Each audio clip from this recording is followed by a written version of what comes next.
It arrived on a Tuesday morning, wrapped in ivory silk and the scent of roses that didn't belong to me. The envelope was heavy, embossed with gold letters that spelled my sister's name like a brand. Ivy Rowan, soon to be Pierce. I turned it over in my hands, the paper whispering with arrogance, as if it already knew my answer. Inside, a cascade of florid words demanded attendance, demanded devotion, demanded me, not as a guest, never that, but as her maid of honor, her planner, her decorator, her everything. I could almost hear her voice, sugary and sharp, calling me her sweet little helper. The kitchen light caught on the invitation's edge, turning it into a blade. I smiled, just slightly. There was something about that shimmer, the way beauty can cut when it's meant to charm. The call came that evening, right when the sky bruised violet. Ivy's voice poured through the line like honey over ice. Sweet at first, but cold underneath. She didn't ask if I'd come. She assumed. You'll handle the guest list, right? And the florist. Oh, and can you steam the dresses?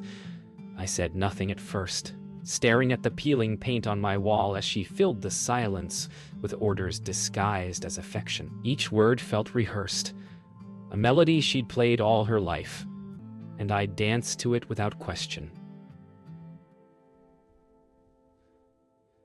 Until now.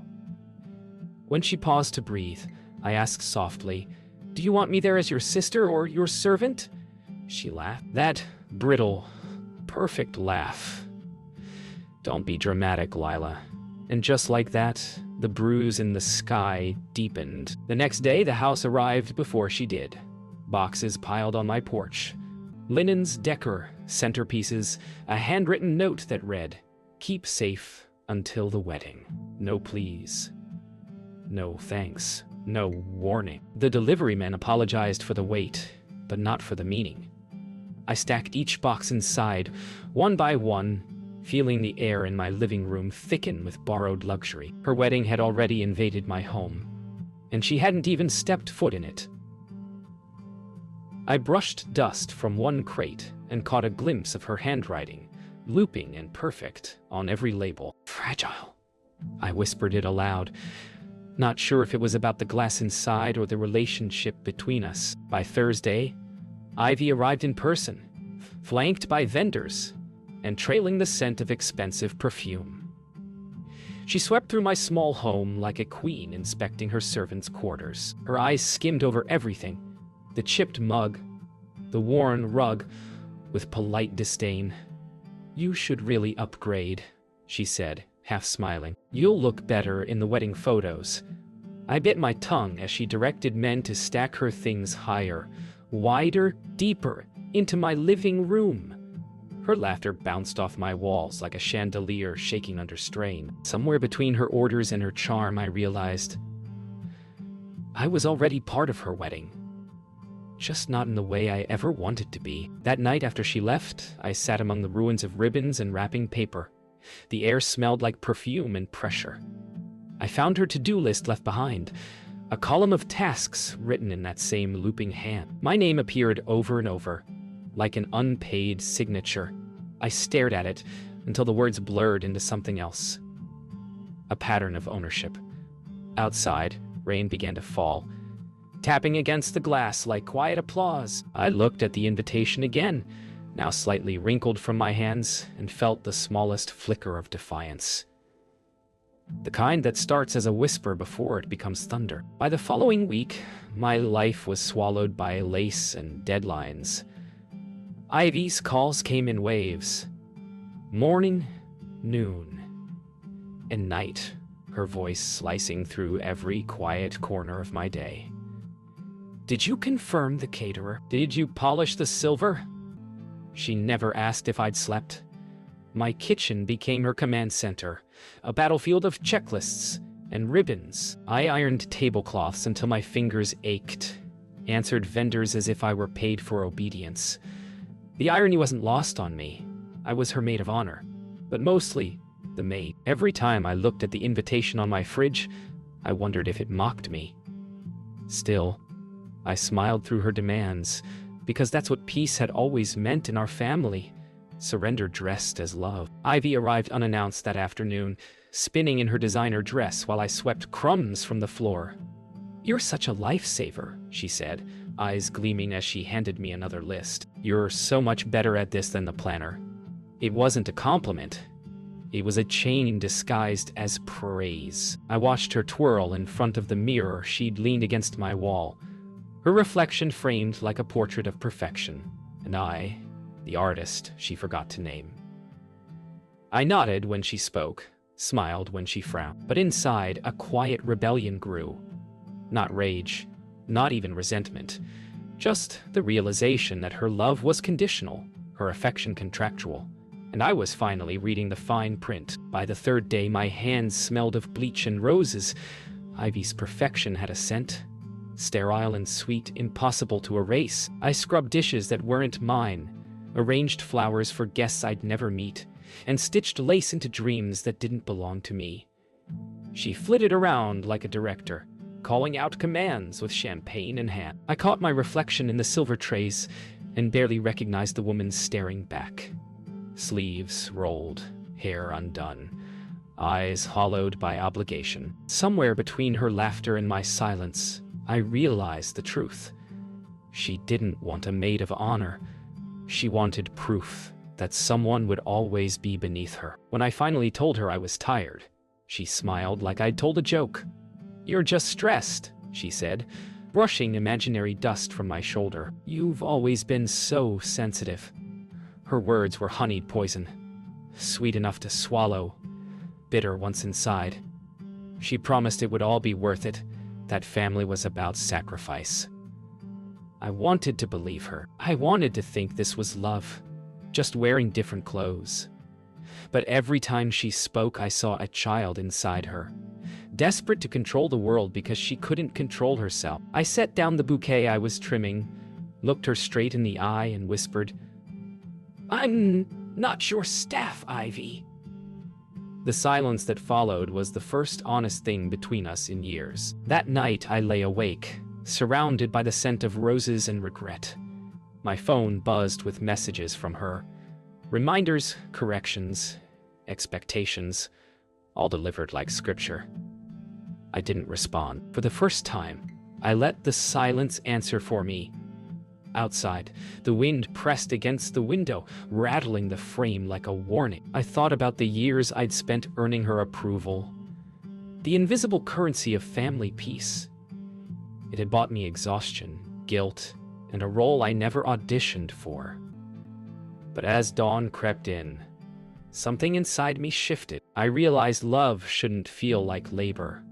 And maybe this wedding, this entire glittering empire of control, was the perfect place for something to finally break. It happened on a Sunday morning, the kind that smelled of rain and endings. Ivy called again, her voice sharper than usual, slicing through the static. "You forgot the monogrammed napkins," she snapped. "Do I have to do everything myself?"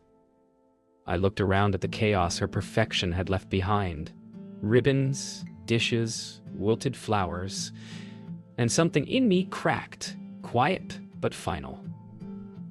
"I'm done," I said. Just 2 words, but they hung in the air like thunder before it breaks. She went silent, then laughed that brittle, echoing laugh. "You're joking." I wasn't. For the first time in years, my silence was mine, not hers. And when I hung up, the house felt lighter, as if it had been waiting for me to say it all along. She arrived within the hour, fury wrapped in silk. The door burst open, and there she was, all glitter and venom. "You think you can quit, after everything I've done for you." Her words cracked like a whip, but I didn't flinch. I simply stepped aside, letting her rage fill the room until it had nowhere else to go. The irony was bitter. She called it helping, but every favor had been a leash. I saw it now, all of it, the years of her using love like currency. She threw her hands up, shouting about betrayal, about family. I didn't argue. Some truths don't need defending. They just need to be said once and left standing in the ruins they create. When her voice finally broke, it wasn't anger anymore. It was desperation. "You're jealous," she said quietly, as if that word could undo everything. "You've always been jealous." The accusation hung there, absurd and fragile. I looked at her, truly looked, and saw someone terrified of not being adored. I wanted to feel pity, but all I felt was release. "No, Ivy," I said softly. "I'm just done pretending that love means servitude. For a heartbeat." She said nothing. Then her eyes hardened. "If you walk away, you're not welcome at the wedding." The ultimatum she thought would wound me only confirmed what I already knew. I had never really been invited, only enlisted. She stormed out, leaving the door open behind her. Rain swept in, soaking the floor, carrying the scent of wet earth and endings. I stood there, watching her car vanish down the street, the red taillights smearing like wounds through the mist. My hands trembled, not from fear, but from the sudden weight of freedom. The house was quiet again, but this time it didn't feel empty. It felt honest. I gathered her boxes one by one and stacked them by the door. For every ribbon, every lace scrap, every glittering lie, I whispered goodbye. The storm outside grew louder, but inside, it was peace. The next morning, a single message waited on my phone. "You were officially uninvited." No punctuation, no apology, just finality wrapped in pixels. I stared at it for a long time, letting it sink in like a bruise that wouldn't fade. I half expected to cry, but instead, I laughed. A soft, tired laugh that felt like exhaling years of quiet submission. Outside, the rain had stopped. The sky was pale, fragile, almost new. I brewed coffee, sat by the window, and realized that her world could spin without me, and mine could finally start moving on its own. The week after she banned me felt like an echo. The phone stayed silent, the air still. I half expected her to call again to twist my defiance into guilt, but all that came was quiet. The kind that hums between endings and beginnings. I went back to small things, laundry, coffee, walks through the misted fields behind the house. Yet even in stillness, the world seemed to whisper about her. The town florist mentioned how Ivy's temper had been showing. The caterer called, asking if I was still handling invoices. I told him no, and he sighed in relief. Her perfect image was cracking, and I wasn't there to hold it together. For the first time, that thought didn't hurt. It felt like justice in disguise. A few days later, I found myself in town, standing across from the bridal shop where Ivy had once dragged me for opinions that didn't matter. Through the window, I saw her inside, radiant, furious. She argued with a seamstress, her voice sharp enough to cut satin. Her fiancé stood behind her, expression carved from discomfort. He looked away when she turned, and I saw it, the distance already forming. I watched for a moment longer, not out of cruelty, but clarity. Perfection always looks beautiful until you see what it cost to maintain. I turned before she noticed me, leaving her reflection trapped in the glass, perfect, isolated, cracking. That evening my mother called, her tone brittle, rehearsed. "You know how your sister gets," she said, her voice tight with practiced diplomacy. "Just apologize for peace." The words stung more for their familiarity. I'd spent my life patching Ivy's storms, cleaning the emotional debris she left behind. But this time, I let silence answer again. "Peace," I finally said, "shouldn't mean pretending." I could hear her breathing, the weight of generations teaching daughters to swallow their worth for family harmony. When she hung up, I didn't feel guilt, just sadness. That my refusal was rebellion only because no one before me had dared to say no. The night before the wedding, I couldn't sleep. Rain tapped against the roof again, just like the night she left my house. I made tea and stared at the clock. Every tick, a reminder of the distance I'd built. Then, a message appeared. Not from Ivy, but from Daniel. You should be there, it read. She needs to see what she's become. I stared at his words, unsure if it was guilt, pity, or warning. Either way, it wasn't my storm to fix, yet something inside me, that old ache of closure, whispered that maybe it was time to see how far the illusion could fall without my hands holding it up. Dawn came pale and trembling. I dressed simply. No makeup, no jewelry, just truth. Outside, the world smelled of wet grass and unspoken endings. The drive to the estate was long, winding through fields that looked washed clean. When I arrived, the gates were open, but the air was wrong, too quiet for celebration. Through the trees, I saw flashes of white fabric and anxious movement. The wedding was happening, but something in the stillness told me it wouldn't end the way anyone expected. I parked beneath the oak trees and stepped out, unseen, uninvited, but somehow exactly where I needed to be. The estate shimmered under pale sunlight, all marble arches and floral excess. Laughter echoed faintly from the courtyard, but it sounded brittle, rehearsed, the music of pretense. I stood behind a column near the entrance, half hidden, watching guests arrive in their polished joy. Ivy glided among them like royalty, radiant in lace and illusion, her every movement curated for admiration. But even from a distance, I could see the crack in her smile, the kind that no makeup can hide. Daniel walked beside her, stiff and distant, his hand hovering near hers but never touching. It was all so perfect, so fragile. I almost pitied her. Almost. Because beneath the orchestra and perfume, I could smell fear. Hers, blooming like the flowers she'd demanded to outshine everyone else. Inside the reception hall, perfection had a scent. Champagne and sweat beneath silk. Guests whispered in admiration as the string quartet played its delicate lies. I slipped through the edges of the crowd, unseen. Just another shadow among sequins and secrets. Eleanor floated past, her smile practiced but trembling. Our father lingered near the bar, hands folded, eyes weary. I caught fragments of conversation. The florist was late, the cake uneven, the groom distracted. The empire Ivy built on control was crumbling, and she hadn't noticed yet. I watched her direct the planner with that same commanding tone she'd used on me for years. Only now, the planner didn't bow. She hesitated. Ivy's voice faltered. It was the smallest moment, but in it, I saw the entire tower begin to tilt. The ceremony began under an open sky.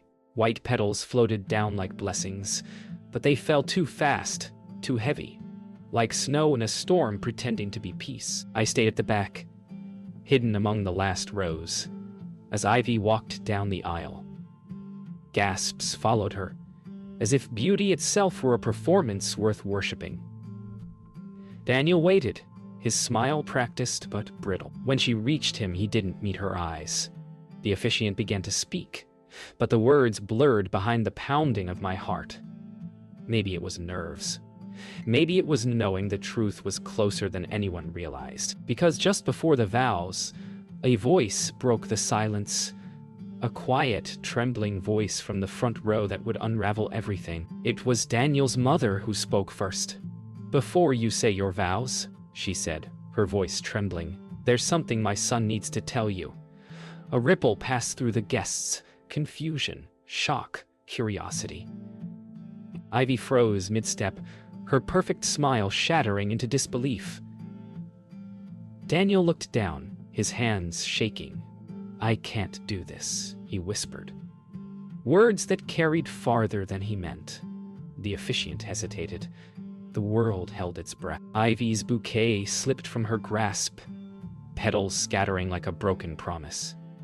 For a moment, I thought she'd faint. Instead, she looked around, at the audience, at her collapsing dream.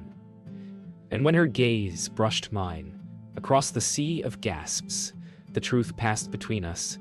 Control had finally met consequence. The chaos was silent at first, that eerie kind of quiet that follows disbelief.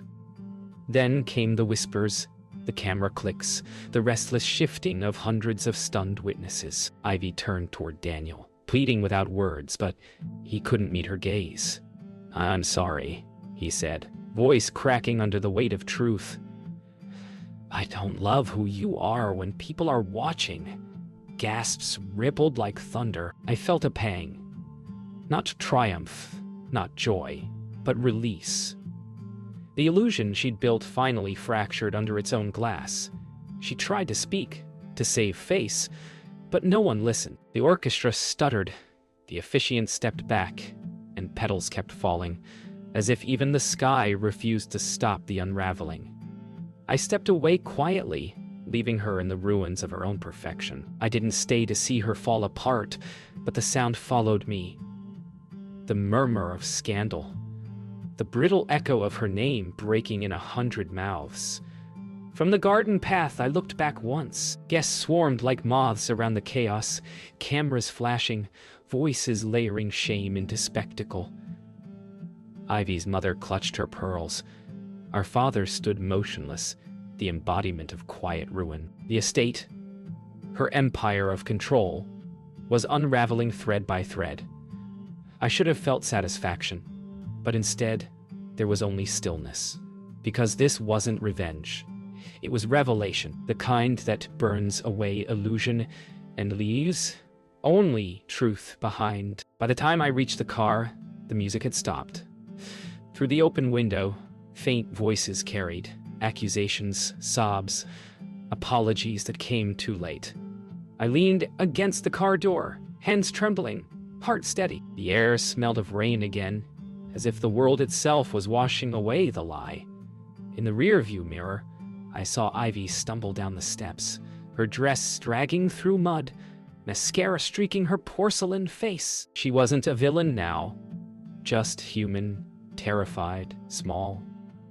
I watched until she disappeared behind the crowd, swallowed by her own spectacle. Then I started the engine and let the noise fade into the distance, one heartbeat at a time. Back home, the silence felt alive.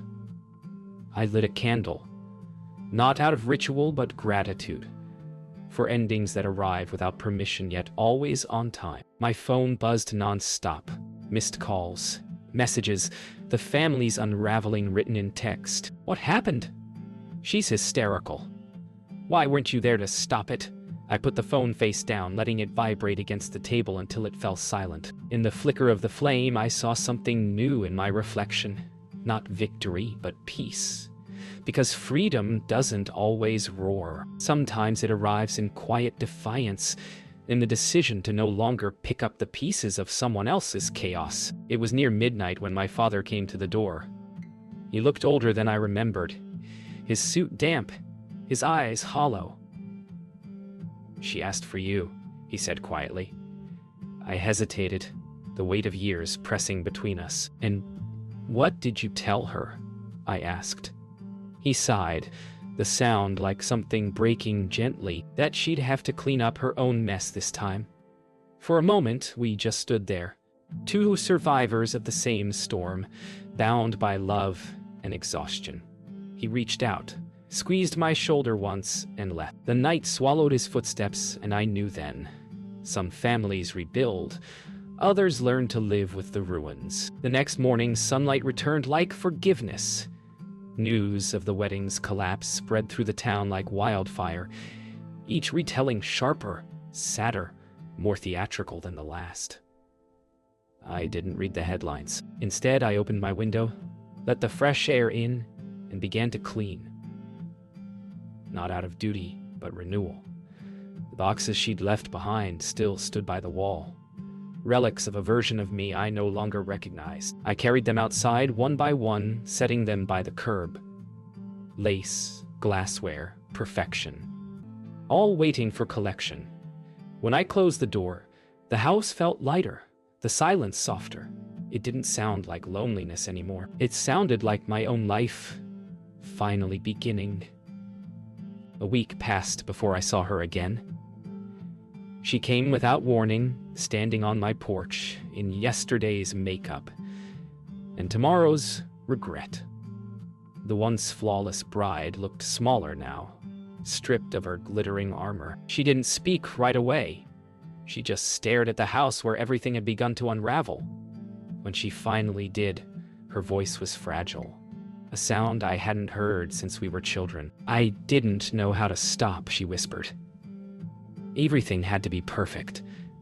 I wanted to hate her, but hate has no roots when truth has already bloomed. "Perfection doesn't make people love you, Ivy," I said softly.